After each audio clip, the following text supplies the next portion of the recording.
dengan background military base, maka memang tidak boleh tangan itu ikut bermain, harus tegak begitu kan. Ini yang ditekankan adalah menjalankan sebaik-baiknya, dan ini adalah suara rakyat. Ya udah, bagaimana suara rakyat saja, jaga kepercayaan rakyat. Ini memang terlihat menjadi makro gestur mereka yang Mbak Kusuma coba rasain kalau alis ngangkat sambil ngomong.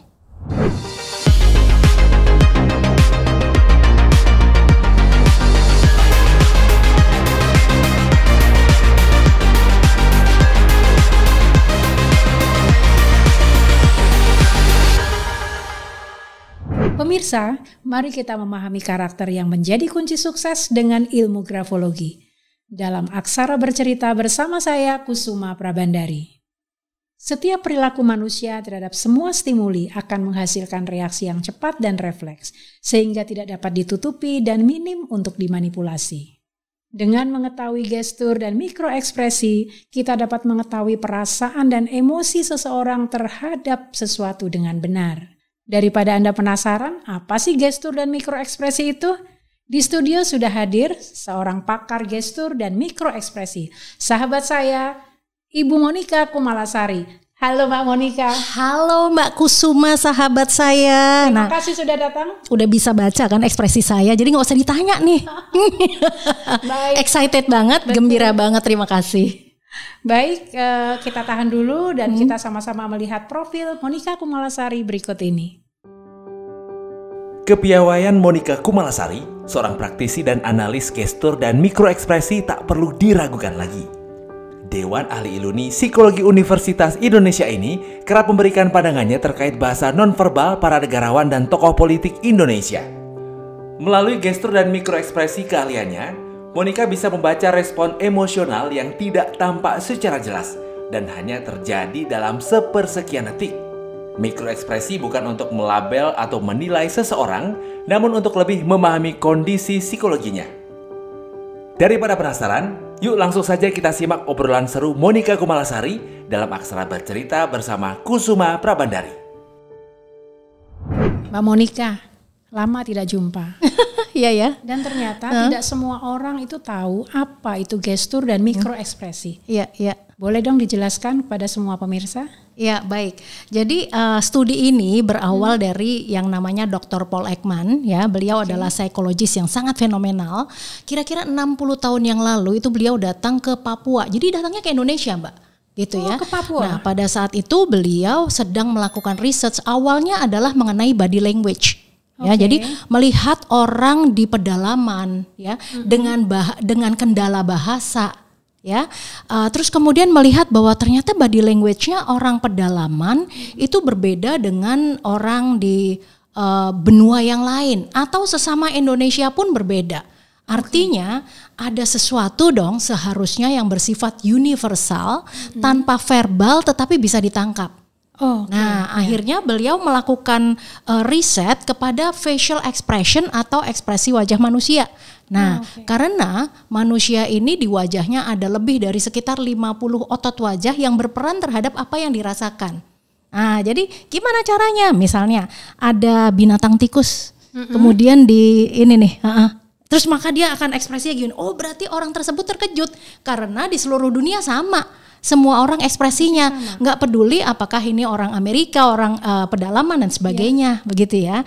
Nah, kenapa dilakukan di pedalaman dan tidak kepada di kota-kota besar seperti Hollywood, Bollywood dan sebagainya? Ya karena ekspresi mereka itu adalah ekspresi yang sudah di-fabricating. Ya, terutama kemudian ilmu ini berkembang dan kalau saya dalam profesi ini saya makanya menolak untuk menganalisa gestur dan mikroekspresi dari para artis misalnya begitu. Kan ini sesuai tuntutan skenario gitu ya. Tetapi kalau capres atau kasus-kasus yang sering kasus besar yang sering kita lihat di televisi, ini adalah ekspresi yang genuine yang mereka tampakkan gitu ya. Nah, tadi itu setelah dari Indonesia kemudian menemukan ilmu ini, gestur dan mikroekspresi ini, dan kemudian Dr. Paul Ekman ini mengembangkan ya menjadi kalau ilmu yang belajar mengenai emosi itu adalah ada di tayangan Inside Out. Ya, filmnya dari Disney. Itu bagus banget untuk mempelajari. Makanya kalau kita lihat tayangan-tayangan itu kok kayaknya walaupun kartun tapi nyampe ya pesannya. Iya, pesannya nyampe, Sementara betul. kalau di Indonesia sinetron manusia nih, tapi kok nggak nyampe ya gitu. Benar. Gitu ya. Nah terus kemudian juga di serial Lie to Me ya, itu dari berapa seri, maka yang di pertama itulah. Nah beliau adalah merupakan scientific advisor-nya. Dan beliau juga melakukan ini kepada security agent seperti FBI, CIA dan sebagainya. Jadi ilmu ini dulu tidak boleh dipelajari oleh publik. Ya baru sekitar waktu saya belajar itu ya baru 10 tahun terakhir lah boleh dipelajari oleh publik. Boleh saya Gitu. potong? Boleh. Jadi belajarnya di mana Mbak Monica? Oke, saya belajarnya di Manchester ini dan di Manchester di UK dan memang mendapatkan kredibilitas oleh mereka sebagai license trainer begitu. Jadi Wah, hebat. belajarnya langsung di Langsung sana. dari penemunya. Terus kemudian, nah ini yang menariknya lagi Mbak Kusuma. Pada saat saya diuji ya oleh panelis gitu, terus mereka tanya dan isinya ya polisi dan sebagainya gitu. Terus dia bilang, kenapa saya harus meluluskan Anda? Gitu. Saya terkejut dan saya percaya pasti itu mereka orang yang pintar untuk membaca ekspresi saya. itu. Dan reaksi spontan saya adalah karena saya mau mengabdikan ilmu ini kepada negara. Negara saya ini mau pilkada 2017 waktu itu. Waktu itu. Ya gitu. Dan kemudian ya memang kata-kata saya itu memang akhirnya ya mewujud oleh semesta gitu. Jadi mantra ya. Akhirnya jadi mantra gitu ya. Melakukan ini sehingga yang muncul di televisi adalah orang yang memang kompeten dalam keilmuannya gitu ya. Jadi bukan cuman belajar sendiri gitu, tetapi memang sudah certified. Gitu. Oke. Jadi kalau untuk sehari-hari katakanlah ya, gestur dan mikroekspresi ini manfaatnya apa sih sebetulnya? Manfaatnya buat apa? Oke, kita lihat dulu nih. Kira-kira kalau misalnya Mbak Kusuma ini dalam perannya sebagai grafolog. Ya. Terus kemudian kan kalau misalnya ada yang meminta ada kasus ini tolong dilihat dong bagaimana kepribadian orang yang bersangkutan gitu ya. Nah, kemudian saya melihat nih gitu. Oh, orang ini pada saat mengatakan hal seperti ini maka cukup kredibel tidak? Oke. Gitu ya. Jadi makanya dalam menganalisa ini kita perlu dulu tahu konteks dan kontennya apa. Harus diketahui. Konteks dan konten. Ya, betul. Oke, Contohnya waktu saya pulang dari Inggris, teman saya langsung kirimin, boleh nggak foto nih Mbak lagi still gitu kan? Boleh nggak ini dibacain orang ini kira-kira jujur apa nggak? Karena ilmu ini akhirnya nyambung kepada apakah seseorang itu jujur atau tidak, berintegritas atau tidak, begitu ya. Nah, ketika gambarnya itu still dan tidak ada penjelasan apa-apa, saya bilang ini bukan palm reading dan sebagainya atau face reader tuh ada juga. Itu kan still ya.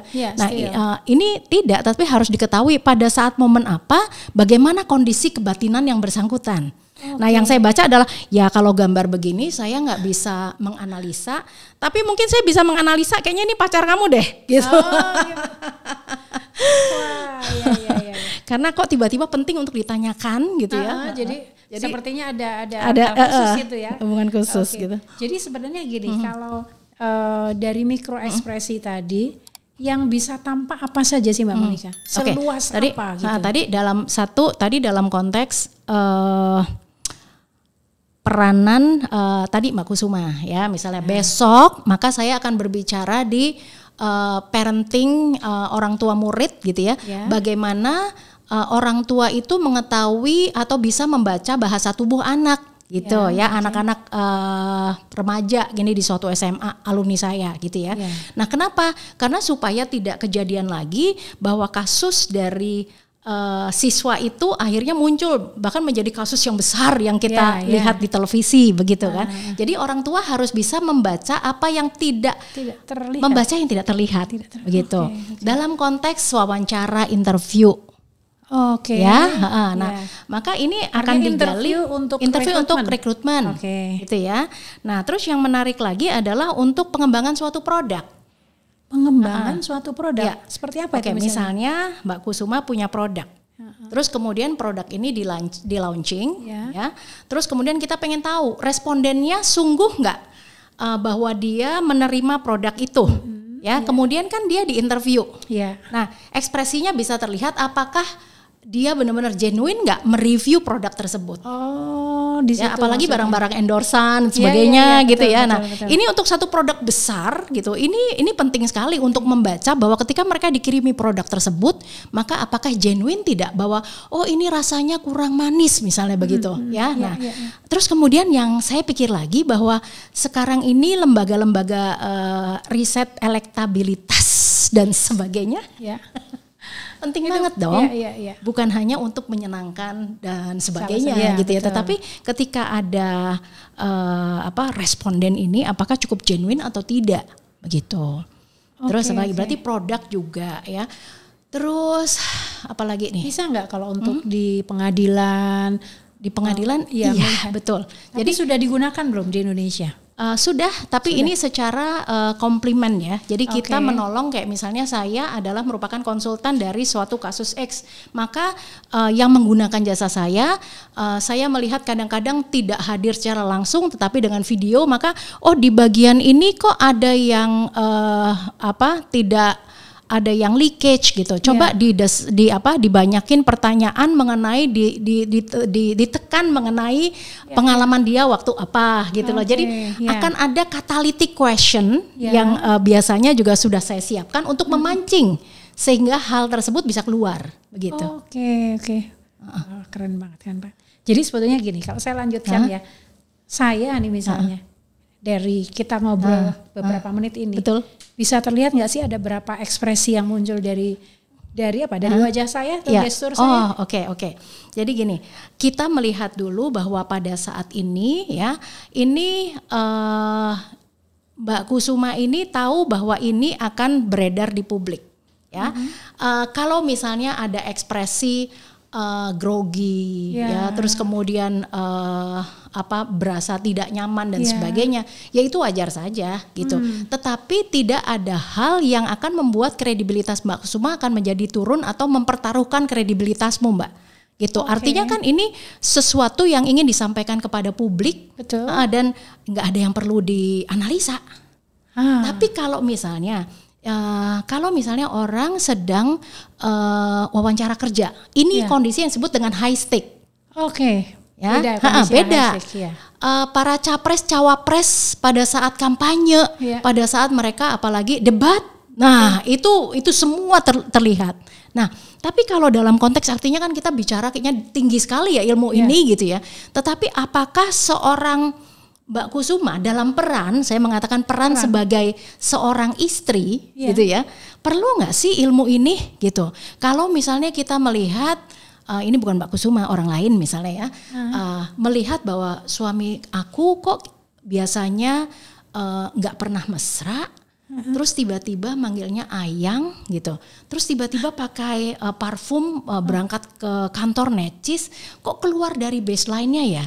Maka dengan memiliki ilmu ini ya, memperhatikan gestur dan mikroekspresi, ini bisa lebih dini mengetahui kalau ada sesuatu yang tidak diinginkan begitu. Oke. Jadi untuk keseharian pun juga ya, tidak harus menganalisis satu kasus-kasus ya. Tapi dalam keseharian karena ini kondisi high stake kan bagi si suaminya, andai pun misalnya dia melakukan betrayal atau dating dengan orang lain, kondisinya high stake bukan kondisi keseharian. Ya, ketika seseorang misalnya katakan nih tadi dari pasangan ini tadi adalah perselingkuhan, kondisinya high stake dong Mbak, karena ini mempengaruhi buat dia. Iya betul. Ya kan, bukan kondisi yang biasa-biasa saja. Betul. Begitu. Tapi berarti harus dilihat secara real life, atau cukup dengan foto atau dengan video, atau memang harus live. Kalau foto nggak bisa. Foto tidak bisa. Karena kita nggak tahu pada momen itu apa yang sedang dirasakan dan apa yang sedang dikatakan. Oke. Jadi kalau video pun bisa, nanti kita juga akan lakukan. Nanti kita coba ya. Oke. Nah, untuk mendeteksi kejujuran, tadi kan baru mau mendeteksi ada kemungkinan ada apa. Tapi ketika seseorang tidak melakukan ketidakjujuran, itu sangat mudah dilihat oleh seorang analisnya. Ya, betul. Ya, 1 jam terbang. Ya, 1 jam terbang. Bayangkan kalau misalnya bagaimana melatih ini sih gitu. Sebentar, saya potong dulu. Artinya jam terbang itu memang benar-benar hanya jam terbangnya saja atau memang ada poin-poin khusus yang menjadi poin untuk melihat ketidakjujuran? Ada poin-poinnya ada untuk ya? Melihat ketidakjujuran. Jadi kecuali jam terbang, terus kemudian ada skillnya juga gitu ya. Terus lagi-lagi di dunia ini memang ada orang yang gifted, diberikan oleh Yang Maha Kuasa untuk dapat mendeteksi apakah seseorang itu jujur atau tidak. Dan bahkan gitu ya, anaknya dari guru besar saya Dr. Paul Ekman ini, anaknya juga bisa membaca itu tapi yang secara natural. Tetapi kalau secara natural, maka kita tidak bisa maju ke persidangan, kita nggak bisa berbicara di depan media perlu dan sebagainya. validasi, Perlu ada landasan saintifiknya juga, begitu. Betul. Oke. Nah ini kan sekarang kita lagi ngomongin lagi seru-serunya. Pada saat kita podcast ini bertemu, kita sedang dalam masa kampanye. Betul. Kita punya waktu sedikit untuk melihat bagaimana potensi atau bagaimana gestur dan mikroekspresi dari para calon presiden. Tapi ini disclaimer dulu. Kita berdua bukan pendukung salah satu dan tidak menjadi tim ses. Jadi kalau saya akan mengajak Mbak Monica untuk melihat, saya punya 3 video. Masing-masing calon presiden di sini dalam satu event yang sama. Saya melihat di sini eventnya adalah ketika ada Rakornas Sentra Gakumdu Pemilu 2024 bersama Capres dan Cawapres tanggal 27 November 2023 lalu. Jadi saya akan melihat Mbak Monica untuk melihat mikroekspresi yang ditampilkan oleh ketiganya. Kita urutkan saja. Yang pertama dari calon presiden nomor urut 1, Bapak Anies Baswedan. Dan kami berharap di dalam pelaksanaan nanti semua kita menyelamatkan setiap suara, mengamankan setiap suara, karena itu bukan suara partai, itu bukan suara capres, itu adalah suara setiap anak bangsa yang berhak menentukan arah masa depan negerinya. Karena itu kami memandang pentingnya menjaga integritas. Bukan semata-mata kita tahu siapa pemenang pemilu, siapa pemenang pilpres.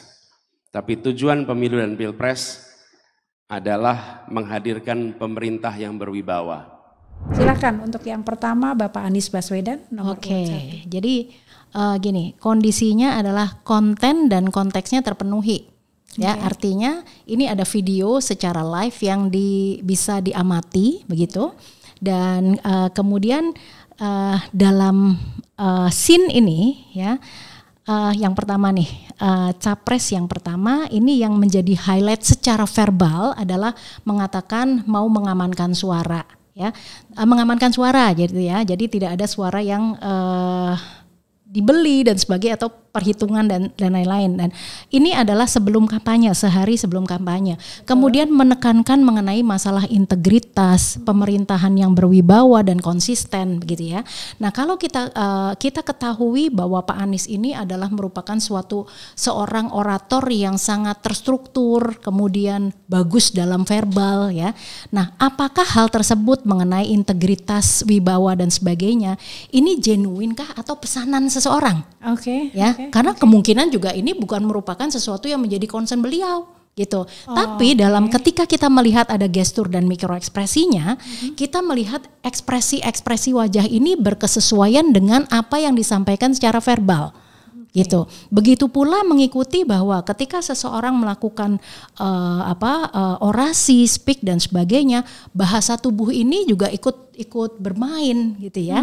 Nah, kalau kita lihat dari body language yang ditunjukkan oleh Pak Anies ini adalah memang jelas ketika konsisten, ya mengatakan saya konsisten terhadap hal ini. Jadi tidak apa verbal dengan ekspresi wajah atau dengan gesturnya, ini merupakan satu kolaborasi yang yes.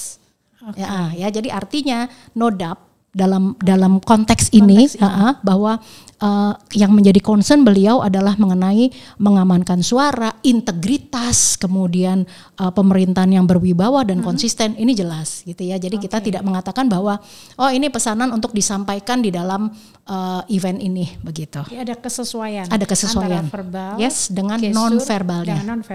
Oke, gitu. Baik. Sekarang kita akan lihat untuk calon presiden nomor urut 2, Bapak Prabowo Subianto. Sambil kita melihat terlebih dahulu videonya. Seluruh rakyat Indonesia mendambakan dan menuntut penyelenggaraan pemilu yang bersih, yang transparan, tanpa kecurangan apapun. Kami percaya, kami yakin bahwa penyelenggara pemilu dan aparat penegak hukum sadar akan tanggung jawab ini dan akan menyelenggarakan pemilu ini dengan sebaik-baiknya. Oke, nah jadi di scene yang dulu yang ditampilkan adalah baseline dari Pak Prabowo yang backgroundnya adalah dari military base. Oke, ya. ya. Kita bisa melihat dari tekanan suara dan sebagainya. Nah, saya sampaikan dulu bahwa ketika kita mengamati gestur dan mikroekspresi, maka yang diamati apa aja sih? Yang pertama, channel yang paling terlihat dan bersifat universal ini adalah dari ekspresi wajah. Itu channel nomor 1. Nah, ini yang bersifat universal. Artinya kalau kita bisa mendapatkan ekspresi ini gampang dilihat, maka ini adalah sinyal yang paling genuine karena ya tadi bersifat universal, orang Indonesia sama orang luar sama ekspresinya, ya, betul, gitu ya. Nah, kemudian yang kedua adalah dilihat dari body language.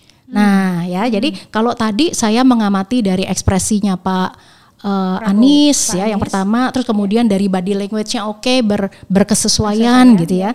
Nah, kemudian yang kedua dari body language ini adalah dia tidak bersifat universal tetapi bersifat cultural base. Jadi culture-nya orang Indonesia begitu, beda dengan culture-nya orang di luar. Apalagi kulturnya misalnya orang Jawa sangat berbeda dengan kultur dari tempat yang lain gitu ya. Nah, dalam yang kedua body language tadi kalau saya cerita ada 5 kanal gitu. Yang pertama facial expression. Facial expression ini ada ekspresi makro yang sengaja ditunjukkan gitu ya. Nanti saya ada ekspresi makro apa. Terus kemudian ada dari body language-nya, kemudian dari voice-nya, dari suaranya, kemudian verbal content ya, dan juga ada verbal style. Jadi banyak sekali nih, ada 5 kanal. Nah, kebetulan kalau di Pak Prabowo ini kita tidak mendapatkan hand gesture. Jadi gesturnya ya hanya diam aja pegang mikrofon pada saat ini, tidak bermain gitu. Nah, dalam konteks itu abaikan, kita tidak bisa melihat ada body language. Nah, ini kita pandang lagi bahwa dengan background military base, maka memang tidak boleh tangan itu ikut bermain, harus tegak begitu kan. Tetapi dari wajah terlihat. Begitu juga dari intonasi suara. Ya, jadi kita abaikan itu karena kita tahu backgroundnya gitu ya. Jadi walaupun body language tidak nampak, ini ya karena puluhan tahun menjadi militer begitu. Jadi kita perhatikan apa. Nah, ini yang ditekankan adalah menjalankan sebaik-baiknya dan ini adalah suara rakyat. Jadi yang dihembuskan adalah suara rakyat gitu. Nah, ketika ini disampaikan oleh beliau, maka saya mengamati dari ekspresi wajahnya adalah ada suatu keseriusan untuk mendengarkan suara rakyat bahwa apapun yang disampaikan, karena isusnya beredar kan juga banyak nih mengenai banyak sekali begitu ya. Tetapi ya udah bagaimana suara rakyat saja begitu dan ini terlihat kesungguhan dan sebagainya di facial expression. Jadi dalam konteks ini misalnya isus yang sekarang ada adalah mengenai capres yang gemoy gitu ya. Nah, tapi dalam konteks ini sangat high stake, maka ya berkesesuaian tadi. Walaupun si gemoy tadi adalah mungkin secondary-nya ya ketika berada dalam konteks yang lebih chill begitu ya. Jadi yang highlight yang bisa kita dapatkan adalah ketika body language tidak nampak, maka kita bisa mengamati kanal-kanal yang lain. Terus kemudian yang ketiga, calon presiden nomor urut 3 Bapak Ganjar Pranowo. Kita lihat dulu videonya sebentar. Bapak Ibu yang sangat saya hormati, apa yang tadi dibacakan, apa yang tadi kita torehkan dalam tanda tangan komitmen adalah sebuah ungkapan dan keseriusan dari pikiran, hati, dan tindakan kita. Kami sangat percaya seluruh penyelenggara pemilu dan aparatur akan melaksanakan ini dengan sungguh-sungguh. Ya, bagaimana Mbak Monica menganalisis? Nah, Pak Ganjar ini kaya sekali oleh body language maupun gestur dan mikroekspresi yang bisa dianalisa Ya, Oh, ya? kalau kita lihat nih yang beliau sampaikan di sini adalah mengenai kepercayaan dan sebagainya. Nah, ini yang menjadi highlight beliau, gitu ya. Nah, maka apa yang beliau ingin sampaikan mengenai jaga kepercayaan rakyat, ini memang terlihat menjadi makro gestur mereka yang Mbak Kusuma coba rasain kalau alis ngangkat sambil ngomong. Oke ya Mbak, oke ya. Nah, gini ya. Nah, ini artinya adalah suatu penegasan. Ya kan, beda ketika saya tidak memainkan alis matanya, gitu. Nah, ini jelas. Nah, Pak Ganjar menampakkan dengan ekspresi atau alis mata yang mengangkat ke atas. Nah, ini adalah suatu ketegasan, suatu penjelasan, gitu ya.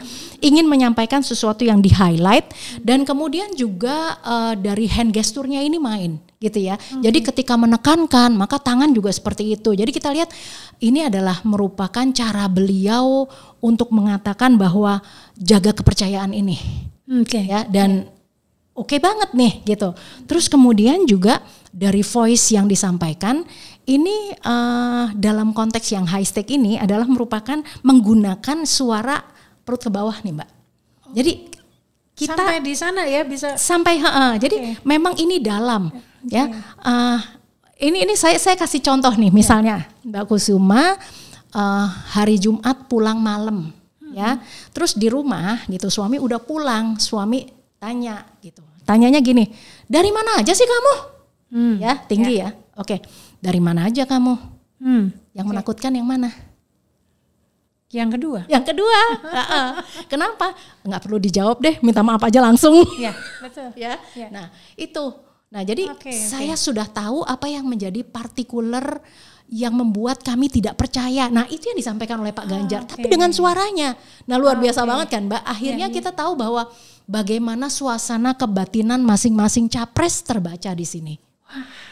I got the point gitu yang katanya, yang ingin disampaikan Pak Ganjar gitu kan ya. Jadi jangan main-main, I got the point, karena nggak pakai suara yang menggebu tinggi, tapi beberapa hal itu udah saya kunci dan saya tahu gitu. Dan lebih dalam. Lebih dalam.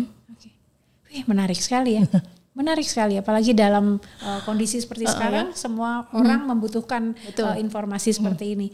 Luar biasa Mbak Monica, ini sebuah ilmu yang saya rasa juga belum banyak orang yang tahu ya, di Indonesia, pakarnya juga belum banyak.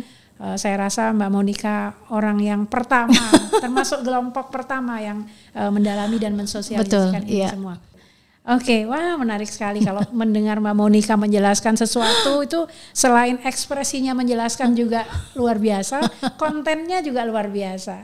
Tapi kalau ngomong-ngomong Mbak Monica, sekarang setelah mendalami ini semua, sebetulnya ke depannya gitu ya, akan berkembang kemana sih Mbak Monica ini? Apakah akan ada ilmu baru atau hal-hal baru yang bisa dilanjutkan gitu? Ya, jadi ketika zamannya dengan semua dibantu oleh artificial intelligence maka sudah ada ini ya software atau aplikasi yang mendukung untuk ini. Jadi kita akan menjadi semakin dimudahkan, tetapi lagi-lagi dari artificial intelligence itu hanya menangkap ekspresinya, tetapi tidak bisa nantinya untuk dipakai membuat suatu keputusan, karena itu hebatnya manusia begitu ya.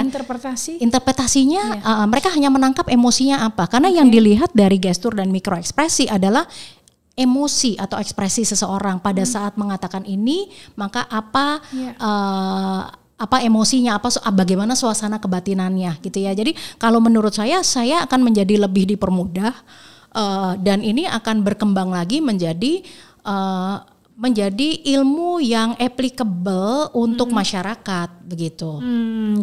Jadi bagaimana jadi ini dengan perkembangan AI justru terbantu sekali. Nah, sekarang ini kan juga sudah ada Mbak Google segala macam yang semua pakai face recognition. Nah, dia akan menjelaskan tuh gitu. Nanti pada saat berbicara ini maka kok ada kesedihan, pada saat ini itu detail banget, dan itu buat saya menjadi sangat memudahkan.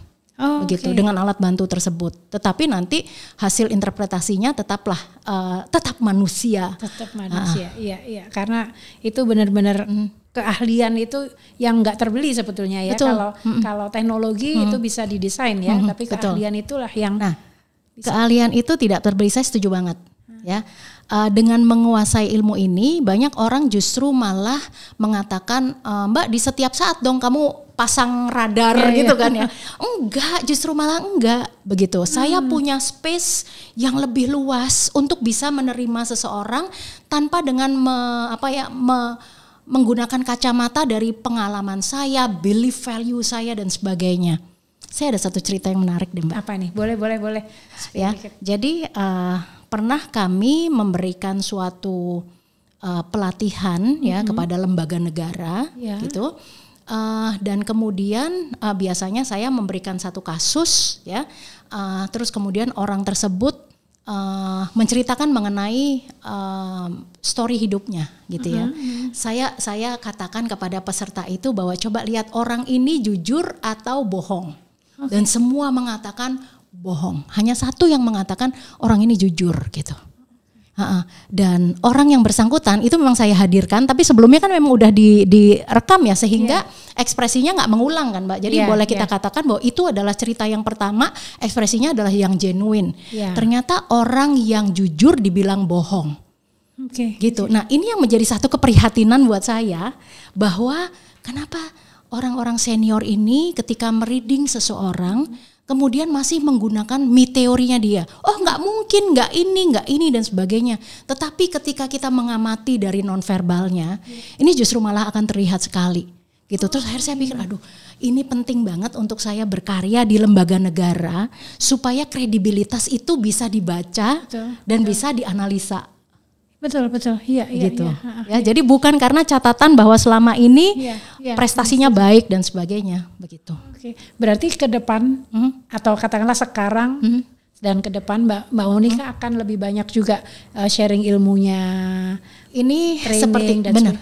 Karena buat saya gini Mbak, ketika saya dulu di Manchester dan kemudian sampai di uji itu, saya bilang ini adalah ujian tersulit yang saya hadapi, sehingga merah putih saya tuh keluar Mbak. Gitu. Nah jadi ya makanya sekarang juga untuk panggilan-panggilan seperti ini itu aduh pokoknya untuk merah putih ini luar biasa. Itu dengan senang hati. Ya, berarti sekarang akan makin banyak orang yang bisa belajar gitu karena Mbak Monika memberikan kesempatan ya untuk sharing itu semua. Nah saya pengen tahu nih sekarang kalau kita bicara personal ya dengan aktivitas begitu banyaknya, boleh cerita nggak bagaimana support system terutama di keluarga ya? Yang membuat Mbak Monika nih bisa seperti sekarang ini, seperti apa ya? Jadi saya ibu bekerja di luar rumah. Ibu bekerja di luar rumah. Ibu bekerja berkarya di luar rumah. Suami saya itu support banget untuk hal-hal seperti ini. Dan suami saya backgroundnya insinyur elektro, jadi emang berbeda banget kalau beliau itu membaca generator atau power generator dan sebagainya. Kalau saya membacanya adalah membaca manusia gitu. Jadi kalau beliau itu datang ke satu pabrik dia bilang, oh itu sebentar lagi nyeblok, itu sebentar lagi. Nah menggunakan udah intuitif walaupun secara intelektualnya juga digunakan gitu. Nah begitu juga dengan saya nih gitu ya. Saya juga akhirnya baru menyadari Mbak, kenapa gitu.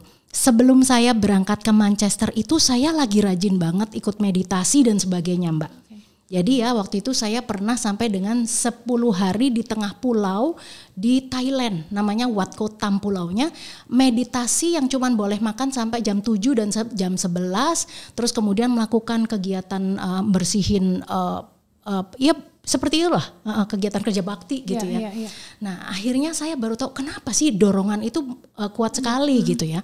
Terus kemudian dan akhirnya saya menyadari bahwa di dalam ilmu saya ini memang harus rajin-rajin mindfulness dan sebagainya karena ekspresi seseorang munculnya cepat banget 0,2 detik. Bayangin gimana kalau saya tidak mindful, saya bisa menangkap momen itu. Begitu. Nah kemudian juga saya menyadari bahwa saya lebih butuh waktu untuk meditate, untuk mindful dan sebagainya. Nah ini suami saya sangat mendukung sekali. Berikut juga dengan putri saya. Jadi saya ada seorang putri saya sekarang usia 27 tahun. Ya ini mendukung juga karena dengan background S1-nya psikologi, terus kemudian sama ya. Sama terus kemudian juga ketika udah kerja dan sekarang sudah lulus program master juga dari dari London, jadi dapat beasiswa LPDP gitu ya. Jadi ini juga kita punya tone di rumah itu punya tone pembicaraan yang sama di frekuensi yang sama dengan level yang sama. Jadi enak nih untuk memang support systemnya sangat Jadi jangan kamu misalnya suami saya, jangan kamu posting sesuatu yang tidak intelek. Nah begitu. Okay. Karena gini, beliau juga pendiri Ludruk ITB sehingga bilang komedi itu adalah dengan intelektual dan bukan dengan pornografi. Gitu. Jadi ya bahan bacaan harus banyak dan sebagainya. Nah ini sangat mendukung sekali support system saya. Nah kemudian juga bagaimana saya menyesuaikan dengan perkembangan teknologi. Nah yang dekat bersama dengan saya, asisten saya ini generasi Z. Kalau tadi anak saya masih milenial akhir, nah ini generasi Z yang dengan dia bikin riset dan lainnya mengenai artificial intelligence juga. Nah tapi uniknya adalah saya mendapatkan anak ini ya, ketika anak yang parentless ini kemudian datang, terus saya bilang mau kerja nggak, mau kuliah apa segala macam, ya udah sekarang ikut kerja dengan saya. Jadi ternyata dengan mengikuti kegiatan saya juga dia bisa bantu saya itu ekspresi begini dan sebagainya gitu ya. Nah ini menjadi bridging sehingga saya maunya bahwa saya paling tidak samalah levelnya dalam penguasaan teknologi dengan generasi Z gitu. Jadi saya juga nggak mau kalah sehingga ya saya harus bekerja bersama dengan mereka. Jangan ambil yang seusia saya nih dari generasi X gitu ya. Nah sebentar saya potong. Saya pernah juga karena Mbak Monica mengirim kepada saya sebuah tulisan gitu ya. Di sana berjudul tulisannya Kehidupan Baruku. Nah itu relate nggak dengan cerita ini tadi? Relate banget. Oh gimana ceritanya? Jadi kalau bagi saya gini, semakin saya mendalami ilmu mengenai membaca gestur dan mikroekspresi ini, maka yang ada adalah sesuatu menarik ke dalam. Untuk mendengarkan suara dari dalam itu seperti apa sih? Proses menarik diri ke dalam ini ternyata alam semesta ini mengirimkan ada seorang anak nih Mbak gitu ya. Ada seorang anak dari panti asuhan, waktu itu anaknya masih umur 5 tahun. Nah saya sendiri waktu itu adik saya ke panti asuhan terus kemudian mengajak 3 anak staycation di rumahnya. Saya nggak tahu anak itu yang mana, tetapi Mbak mau nggak nih ada 1 anak staycation di rumahmu? Ya udahlah sini kirimin gitu kan.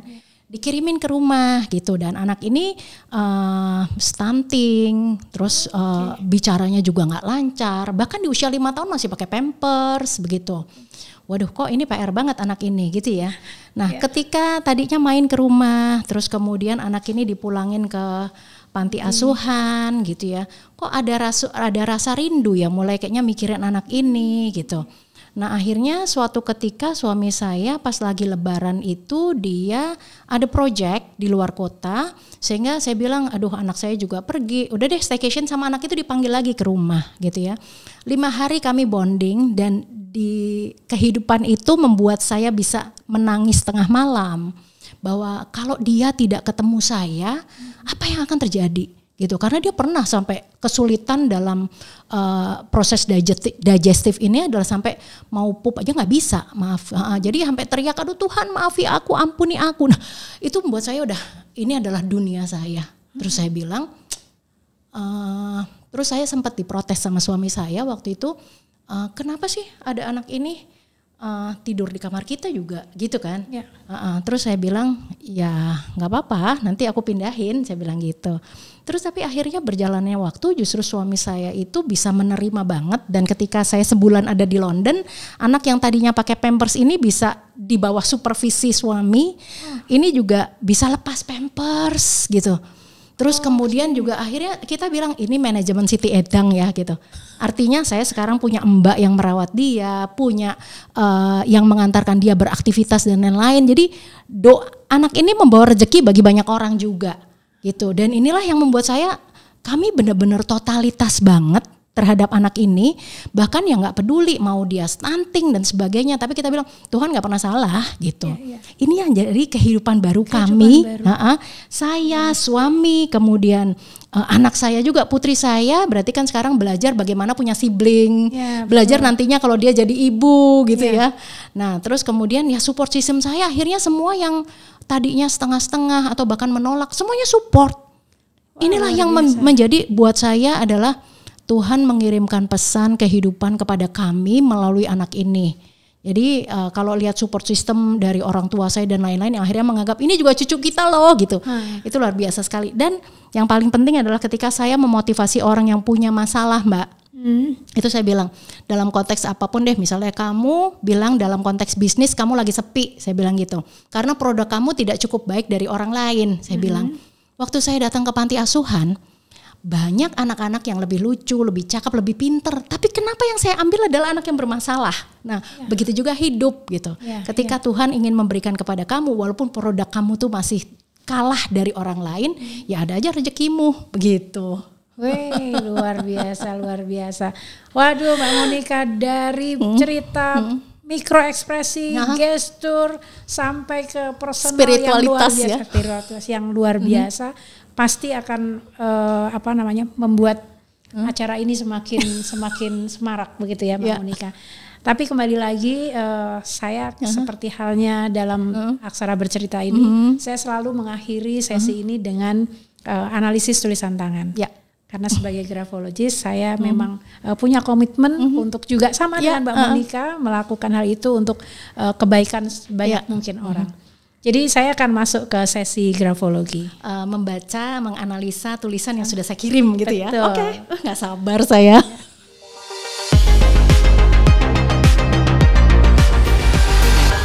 Melihat yang tak terlihat dapat dilakukan dengan pendekatan ilmu mikroekspresi dan juga grafologi. Jika dalam ilmu mikroekspresi, seorang analis menganalisanya dengan ekspresi yang sifatnya live, tetapi dalam grafologi dapat dilakukan hanya dengan melihat tulisan tangannya. Nah, dua pendekatan ini bisa jadi menjadi saling melengkapi dan memperkaya pemahaman kita akan subjek atau seseorang. Kali ini saya akan melihat bagaimana karakter Mbak Monica Kumalasari, tamu kita hari ini, yang ditunjukkan dari tulisan tangannya. Namun hal yang selalu menjadi pemahaman dasar dari grafologi adalah setiap manusia memiliki karakter yang unik. Dan keunikannya tampak dari tulisan tangan yang dibuatnya. Mbak Monica, terima kasih sudah mengirimkan tulisan tangan. Dan benar-benar saya sangat melihat tulisan tangan satu lembar ini. Yang surprise buat saya adalah bagaimana Mbak Monica ini menulis ide yang begitu padat tadi diceritakan menjadi tulisan dalam satu halaman seperti ini. Beberapa hal yang saya ingin sampaikan Mbak Monica, pertama adalah ekspresi saya adalah pada tekanan tulisan. Coba ya Mbak Monica, saya balik kertas ini, Mbak Monica bisa diraba. Oke. Ya, menurut Mbak Monica gimana tekanannya? Kuat ya? Iya. Kuat ya? Ya. Tekanan yang kuat ini menggambarkan bahwa penulisnya adalah orang yang sangat imajinatif. Dia juga tegas, kemudian antusias dan keinginannya kuat untuk mencapai hal-hal yang menjadi goals-nya dan juga energik. Jadi tadi dari Mbak Monica bicara seperti dalam beberapa menit yang lalu, ini sudah tampak satu hal. Kobong ya Mbak? Kobong, ya. Oke, berikutnya Mbak Monica, saya akan menunjukkan bagaimana Mbak Monica menghabiskan lembar kertas ini dengan menuliskan ide-idenya. Di dalam grafologi kita mengenal ada margin dalam menulis, itu ada margin kiri, margin kanan, margin atas, dan margin bawah. Nah, dalam tulisan ini Mbak Monica punya margin kiri yang sempit, jadi mepet. Margin kanan juga sempit, kemudian kalau dilihat margin atas dan bawahnya, margin atas cukup lebar dan margin bawahnya sempit. Kalau margin bawah kita lihatnya dari bagaimana meletakkan tanda tangan gitu ya, itu berdekatan dengan baris terakhirnya. Nah, dari margin ini kita bisa mengetahui bahwa Mbak Monica itu orang yang ingin atau senang dengan sentuhan personal. Betul. Orangnya hemat. Untuk beberapa hal. Kemudian margin kanannya nih terlihat bahwa berani menghadapi tantangan masa depan dan juga orangnya komunikatif. Oke. Nah, yang juga menarik adalah bagaimana Mbak Monica ini kan menulis tidak dengan kertas bergaris ya, tetapi spasi yang terbentuk ya, spasinya ini teratur antar baris dan kata. Jadi saya melihatnya teratur seperti apa ya? Karena jaraknya itu selalu sama gitu ya. Nah dari spasi yang teratur antara baris dan kata-kata ini menunjukkan bahwa Mbak Monica ini mampu bersosialisasi, juga stabil emosinya. Kemudian juga mampu mengelola hal-hal yang sifatnya rutin. Saya tadi jadi teringat ketika kemudian ada keputusan untuk mengasuh ya tadi ya, itu kan hal-hal yang akan rutin, yang akan banyak terjadi ya, dan ini tergambar di sana, dan juga punya pemikiran yang teratur. Kalau dilihat lagi bagaimana size atau huruf yang yang Mbak Monica tulis, ini hurufnya besar-besar Mbak. Middle zone-nya juga besar. Middle zone itu area di tengah. Jadi kalau di grafologi kita kenal ada 3 zona ya, zona atas, tengah, dan bawah. Middle zone-nya ini besar, size tulisannya juga besar. Ini menggambarkan orang yang antusias. Jadi antusiasnya keluar 2 kali, Mbak. Dari middle zone-nya dan dari size-nya. Jadi antusiasnya double. Jadi antusias banget gitu kalau. Nah, kemudian percaya diri juga muncul dari size yang besar tadi. Dan middle zone yang juga besar tadi menggambarkan bahwa Mbak Monica orang yang yakin dan punya perasaan yang kuat. Oke, ini baru sedikit Mbak yang saya baca. Sebetulnya yang bisa dibaca lebih banyak, tetapi saya akan simplifikasi dengan saya punya kartu. Ya. Jadi semua penonton bisa melihat saya punya kartu. Di sini kebetulan yang saya siapkan 4 kartu. Saya akan minta Mbak Monica untuk memilih salah satu kartu ini terlebih dahulu, karena dalam kartu-kartu ini adalah karakter yang muncul dari tulisan Mbak Monica. Boleh dipilih dulu Mbak salah satu. Saya merem ya Mbak. Boleh saya kocok? Boleh. Oke. Saya ambil yang ini. Oke. Ya, baik, ini saya pegang dulu. Ya, baik. Mbak Monica memilih yang ini ya. Ini menggambarkan bahwa Mbak Monica sebetulnya orangnya pendiam. Meskipun dalam tadi pembicaraan kita baik di acara ini maupun mungkin dalam bersosialisasi, Mbak Monica tuh sepertinya banyak bicara, tapi sebetulnya orangnya pendiam. Iya. Konfirmasi nggak ini? Saya confirm banget. Jadi boleh bahkan saya highlight lagi ya Mbak. Kelihatannya tuh rame, bergaul dengan siapa-siapa, tetapi ada momen di mana saya capek dan perlu masuk ke dalam. Kalau udah kayak gitu saya izin untuk minta ke rumah pertapaan Mbak. Gitu. Jadi saya bisa 3 hari untuk tidak bisa dihubungi. Ada pertapaan di Rawaseneng gitu ya, dikelola oleh Biara gitu. Saya senang sekali ke sana. Dan ini juga Mbak, kalau misalnya di hari apapun gitu ya, ada teman yang tiba-tiba datang, aku cuma lewat loh gitu, mau mampir kalau ini lagi, itu saya nggak bisa gitu. Saya bilang, aduh perlu nggak untuk bilang dulu gitu. Bukan saya seneng banget nerima tamu, tetapi ketika tidak dalam kontrol saya gitu, itu maka saya butuh space gitu. Dan space itu dan ternyata ini yang muncul berkali-kali. Jadi pada dasarnya adalah pendiam dan lebih senang mendengarkan. Tapi mungkin dalam peran profesinya harus banyak bicara. Ya kan? Oke, 1 poin. Sekarang dari yang 3 boleh dipilih. Oke. Dikocok lagi. Yang ini. Oke. Mbak Monica milih yang ini. Seperti ini. Ya. Jadi semua tulisan Mbak Monica untuk menuliskan huruf E, semua lubangnya itu ada loopnya semua. Jadi ada orang yang menulis huruf E kecilnya itu mampet ya. Tapi ini semua ada loopnya. Ada lubangnya. Ada lubangnya, ada loopnya. Ini menunjukkan bahwa Mbak Monica orang yang berwawasan luas dan selalu toleran terhadap opini atau pendapat orang lain. Toleransi saya sedemikian tinggi ya, sehingga suami pun dengan kepercayaan yang berbeda, kita bisa hidup secara damai sekali dan happy. Itu nggak pernah jadi sumber Terkonfirmasi permasalahan itu confirm banget gitu ya. Jadi perbedaan keyakinan, perbedaan race, suku dan sebagainya itu saya sangat welcome banget gitu. Jadi luar biasa. beragam nih ya, keberagaman nih. Baik. Nah, ini tinggal 2. Oke, nanti semua dibacain ya tapi ya. Ini dulu deh. Oke. Jadi Mbak Monica memilih yang ini berikutnya. Ya. Ini menulis huruf semua teks ini, skrip ini dengan miring ke kanan yang hanya sedikit. Oh. Jadi banyak.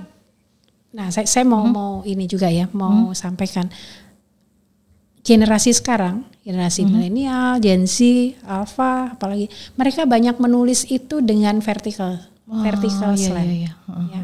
Memang positifnya banyak, meskipun itu juga ada hal yang menggambarkan bahwa kemandirian, tetapi juga lebih peduli pada diri sendiri. Ya. Nah, sedangkan orang menulis dengan slant ke kanan, tetapi hanya sedikit slantnya. Kalau saya ukur hanya sekitar 110 sampai 130 derajat gitu ya. Ini menggambarkan bahwa Mbak Monica ini mempunyai respon yang baik pada orang lain. Jadi kalau ketemu orang itu ramah seperti itu ya, merespon dengan baik setiap pembicaraan gitu ya. Kemudian juga mempunyai keseimbangan gitu ya, keseimbangan antara pikiran dan kemudian antara pikiran dan cara penyampaiannya, ya, cara pikiran dan tindakannya. Tidak semua orang yang bisa berpikir dia punya pikiran apa gitu ya, kemudian bisa mengungkapkan dengan mudah. Tapi orang dengan slant yang sangat tipis ini, slant ke kanan yang tipis, ini bisa melakukannya. Karena ada yang slantnya juga terlalu ke kanan, Mbak Monica. Ini hanya sedikit. Kemudian orang dengan right slant yang tipis ini juga tidak menunjukkan reaksi yang berlebihan. Jadi ada yang orang yang sangat euforia gitu ya. Ini enggak. Jadi biasa saja, orangnya biasa saja. Dalam situasi yang sangat emosional, dia tidak terbawa perasaannya dan tidak terlalu tidak terbawa perasaannya, enggak baper. Nah, kalau sekarang bicara enggak baper gitu ya. Dan dengan baik dia bisa menggunakan akal sehatnya. Karena ini tinggal 1 logiknya. Karena ini tinggal 1. Terakhir. Ini adalah upslant. Mbak Monica menulis semua skrip ini dengan baseline yang naiknya itu naik normal dan cenderung lebih dari normal. Ini orang yang sangat antusias. Orang yang sangat antusias, punya pandangan dan sikap yang optimis, kemudian juga menyadari akan kemungkinan positif dalam dirinya. Jadi orang dengan garis yang ke atas, baseline yang ke atas, tahu betul potensi dirinya ya. Tahu betul potensi diri. 4 hal ini semua ada dalam diri Mbak Monica. Mudah-mudahan apa yang saya sampaikan ini terkonfirmasi. Jadi saya pengen juga mengkonfirmasikan hal ini pada Mbak Monica. Ya, jadi kalau saya yang mengkonfirmasi tadi saya sudah katakan, iya itu gue banget gitu kan ya Mbak. Nah ini mungkin pemirsa nanti ketika yang sudah belajar nih, yang sering ada di kelas saya, silakan Anda mengkonfirmasi apakah sesi selama 1 jam, hampir 1 jam setengah ini gitu ya, ini terkonfirmasi nggak dari tadi yang dibaca oleh Mbak Kusuma gitu ya. Kalau saya tadi walaupun mengatakan ini terkonfirm gitu kan, tetapi apakah verbal saya dengan gestur saya dan mikroekspresi saya ini mendukung nggak gitu ya? Oke. Mbak Monica sebetulnya masih banyak. Kalau mau dibaca nih masih banyak ya. Yang paling kelihatan sebetulnya Mbak Monica juga orang yang good observer karena setiap kali menuliskan titik dari huruf I-nya itu berupa garis, tidak titik. Jadi ini good observer. Oke, saya baru nyadari itu benar. Baik, saya sudah membaca semua apa yang bisa saya sampaikan kepada Mbak Monica mengenai analisis tulisan tangan ini, dan dari analisis tulisan tangan ini saya mengharapkan ada benang merah antara mikroekspresi, pendekatan mikroekspresi dengan pendekatan grafologi. Meskipun tidak sama persis, tetapi karena ini merupakan subconscious subconscious mind dan sebuah semua memori kita simpan dalam pikiran bawah sadar kita ternyata terefleksi dalam tulisan tangan maupun mikroekspresi yang secara benar ya. Benar ini 100% saya setuju banget. Oke, terima kasih Mbak Monica atas kehadirannya. Saya senang sekali. Mudah-mudahan obrolan ini memperkaya pengetahuan seluruh pemirsa. Terima kasih semuanya Mbak Kusuma. Ini sesi yang sangat bermanfaat sekali ya untuk pemirsa ini juga bisa mengamati bagaimana suasana kebatinan kita di meja bundar ini. Baik, terima kasih. Pemirsa, melalui gestur dan mikroekspresi kita bisa melihat lebih dalam lagi isi hati seseorang. Menilai sesuatu yang tak terlihat tidak berarti untuk memberikan label seseorang itu, tetapi juga untuk memahami kondisi, emosi, dan psikologisnya sehingga kita bisa menghindari adanya miskomunikasi. Saya pamit undur diri, kita akan bertemu dalam episode menarik lainnya hanya dalam Aksara Bercerita bersama Kusuma Prabandari. Sampai jumpa, terima kasih.